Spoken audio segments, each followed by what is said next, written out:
Okay, well, happy Labor Day. I hope everyone has had a somewhat relaxing couple of days, even though you had some assignments to do. What we're going to be talking about in preparation for our Thursday 4 o'clock required synchronous session is on multiple intelligences as it relates, to technology and the practical application of how we adjust our lessons using what they call the POMAT approach, which is procedure, objective, materials, assessment, and technology. So you guys are pretty familiar with the various stages of multiple intelligence: the naturalist, the interpersonal, existential, visual, spatial, so on. So I'm not going to bore you by going through and listing every one of these. You can clearly read it on the slide there. But what I want to talk about is what do we know about it? What is your interpretation of multiple intelligences? Because as I've spoken to many other K-12 teachers, there's, it's always subjective, and it's a piece that relies on how we take theory to practice and actually adapt the two. So one of the things we will talk about in our 30-minute session is, these particular questions. What do we know? What is the impact on education? How does technology fit into multiple intelligences? Can technology enhance understanding? And can technology open up education to more students? How can we know what students learn? Well, the last one's kind of, I think an easier one, because we use assessment to gauge how we know what the students learn. So that one's kind of a, give me, but the other ones are more subjective, based on your own, theory to practice in your classroom. So kind of look at those questions. A quote from Gardner is, "Technology is neither good nor bad in itself, nor can it dictate educational goals," which kind of goes back to a lot of what we've talked about in other classes, is that, it's a personal opinion in people's use of technology and how they find or see technology being viable to learning, or in this case educational goals, but also to whether or not it's just a waste of time. And sometimes we know that it relates to a person's level of technology. So if they're really got a very low threshold of knowledge in technology, it's going to be very evident in their responses to how appropriate they think technology is and whether or not they find it useful. So this goes along with what we've talked about many times. Educational goals. Well, Gardner believed that educational goals needed to be set before the integration of technology. Do you believe that, or do you think that they can go another way? And I'm sure this is a question where Joe, I'm sure you'll have a lot of I guess, personal opinion, because it seems that, everybody has a different, level of what they believe about the integration of technology. And because your area in music, like you said, you don't have a lot of technology, but I think that you've done a really good job of being able to integrate what you have available. So I'm interested in seeing what you have to say, along with Rachel, who, her job is to be the technology coordinator at her school. So she's got a kind of, I think, a different point of view, which, her opinions, you can usually tell that they're, firmly grounded in her dealings with the teachers in her school. And Rick, your position, because you came from a school that was quote unquote a STEM school, but really lacked that ability to make that fully, I guess, a vision, because they didn't have the specific technologies, at least not in your area, and of course Tiffany's area. However, now you're at Centennial and you've got a whole different scenario, because you do have a lot more technology. So, given a week, I know that's not much, maybe you can provide a perspective of what your last week has been like. So when we look at educational goals, what is the impact when goals are not set? That might be a give me question. So if they're not set, you just might have utter chaos. There's an article that was written by Walter McKenzie, and I know I did not have you guys read it because I felt like you had enough to read, but he talks about these 4-stage model of teacher technology use. And he has stage 1 as bringing a pre-literate end user, stage 2, which is software technicians, 3 is electronic traditionalists, and 4 is a techno-constructivist. So rather than have you, read the article, I'll just tell you what each one is. Stage 1 is where the teachers have no experience with computers or technology. Either they have never had the chance to be trained, or they simply are not interested in becoming literate. Those I tend to call laggards. The challenge is to help such teachers see the benefits technology can offer them: more efficient use of time, task management a lot easier, less bulky paperwork, differentiation of instruction, which a lot of people fail to see that technology does a great job at allowing you to do differentiation of your instruction. And then the ease of record keeping. Stage 2, they call the software technicians, and these teachers have begun to use common applications. We can, kind of lump in there all of the Microsoft Office suite, because I don't think I know one teacher that doesn't have a pretty good handle, at least on using Microsoft Word. They may not use Excel to the fullest extent. They probably use the basic features of PowerPoint, but they have the basic, Office software.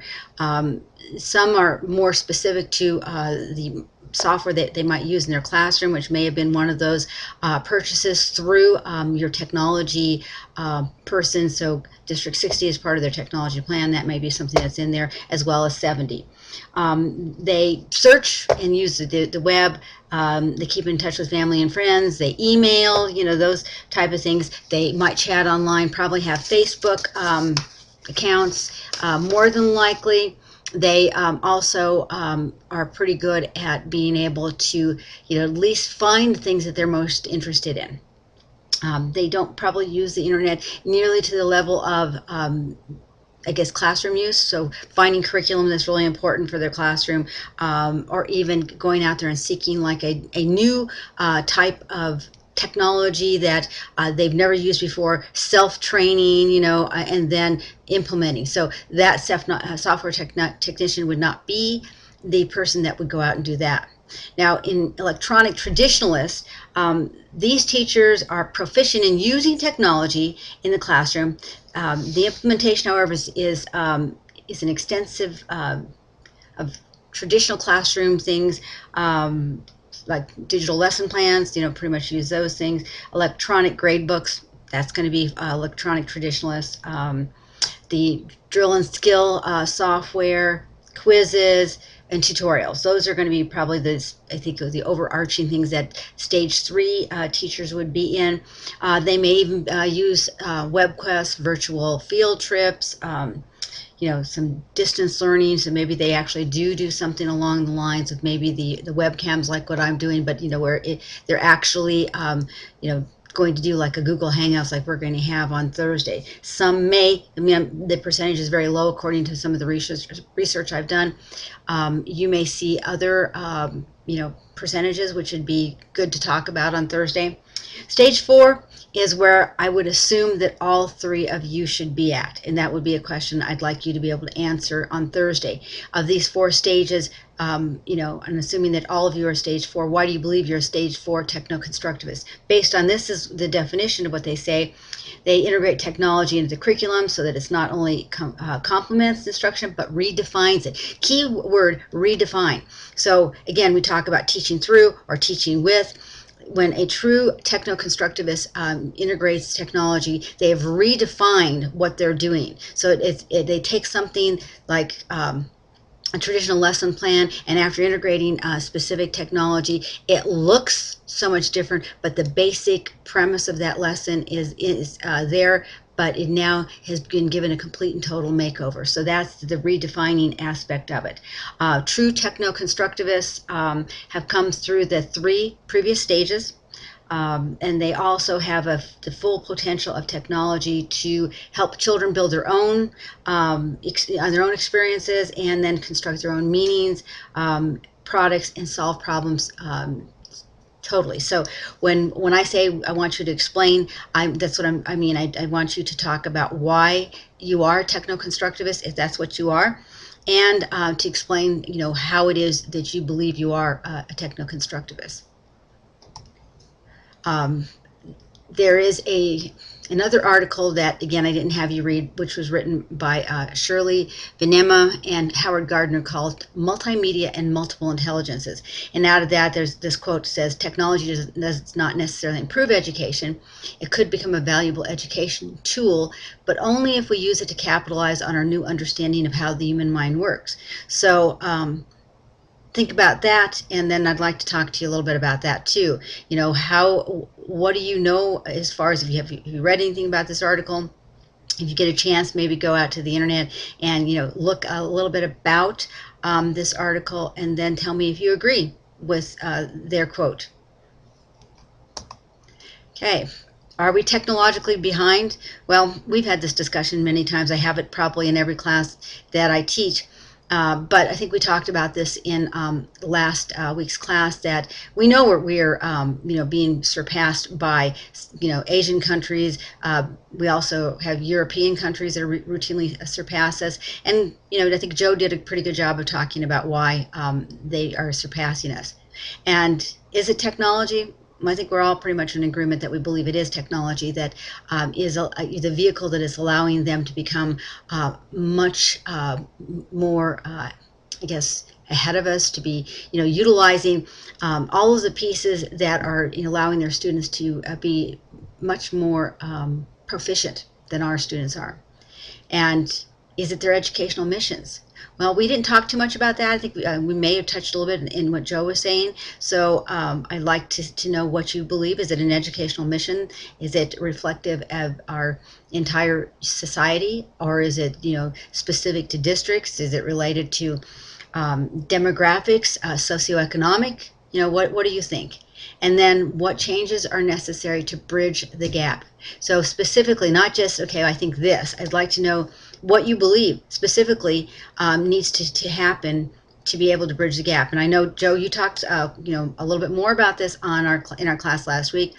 But let's see if we can at least revisit it and find some more concrete reasons, and maybe that requires a little bit of research for that too.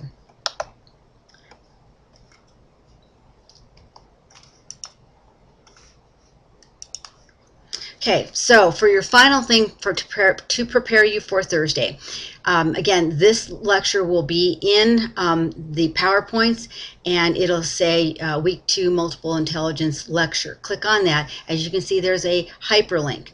I want you to take that test. Review. I'm going to go ahead and include the Multiple Intelligence Resource Guide. There's a 9 steps in the guide, and design a plan to incorporate multiple intelligence theory and technology into your classroom. This doesn't have to be a lengthy process. You should be able to clearly articulate what each one of those 9 steps would look like. So I'm not asking you to write a book. I'm asking you to just kind of detail in those 9 steps, kind of an overview of what would each one of those steps look like. So if you have any questions between now and Thursday, let me know. If not, I'll see everybody. And I will let you know, by the way, through announcements page. I haven't gotten a firm yes that I have Collaborate working on my Blackboard, so you'll know Wednesday afternoon at the latest whether or not it's Google Hangouts or it is going to be through Blackboard's Collaborate, but I will let you know that. So any other questions before then, you guys all have my cell phone. Text me, email me, call me, smoke signal, whatever. Okay, so I hope you guys have a nice rest of your Labor Day. I, in fact, have to go to a meeting. So have a good one, and I look forward to seeing you guys on Thursday.